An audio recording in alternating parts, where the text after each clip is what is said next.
सोचिए अगर 17 साल की एक लड़की 7 दिनों तक अचानक गायब हो जाए और जब वो वापस लौटे तो उसके शरीर पर जलने के निशान हो और वो आरोप लगाए कि उसे जबरन धर्म परिवर्तन के लिए मजबूर किया गया, तो क्या होगा। उत्तर प्रदेश के कानपुर से सामने आया मामला कुछ ऐसे ही गंभीर आरोपों के कारण पूरे इलाके में चर्चा का विषय बन गया है। 17 वर्षीय किशोरी ने आरोप लगाया कि उसे 7 दिनों तक बंधक बनाकर रखा गया। इस दौरान उससे जबरन कलमा पढ़वाने की कोशिश की गई, गौमांस खाने का दबाव बनाया गया, उर्दू में लिखे कागजों पर हस्ताक्षर कराए गए और विरोध करने पर उसके शरीर को गर्म चिमटे से दागा गया। यह पूरा मामला कानपुर के रावतपुर थाना क्षेत्र का है। पीड़िता के परिवार के मुताबिक 21 जून को उनकी बेटी घर से निकली थी लेकिन वापस नहीं लौटी।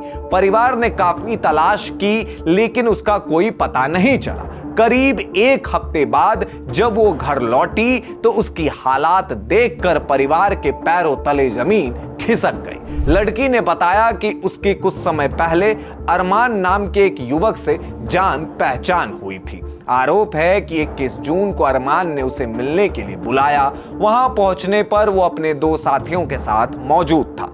अचानक अरमान के बर्ताव में बदलाव आ गया।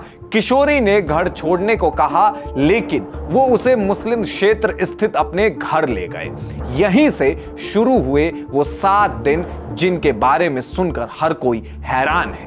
किशोरी का आरोप है कि अरमान के माता पिता ने उसे लगातार कलमा पढ़ने के लिए मजबूर किया, उस पर धर्म परिवर्तन का दबाव बनाया, उर्दू में लिखे कुछ दस्तावेजों पर हस्ताक्षर करवाने की कोशिश की गई। इतना ही नहीं, उसे गौ मांस तक खाने के लिए मजबूर किया गया। जब उसने इनकार किया तो उसके साथ मारपीट की गई और गर्म चिमटे से उसके शरीर को दागा गया। पीड़िता ने यह भी आरोप लगाया कि उसे धमकी दी गई कि अगर उसने उनकी बात नहीं मानी तो उसे सऊदी अरब बेच दिया जाएगा।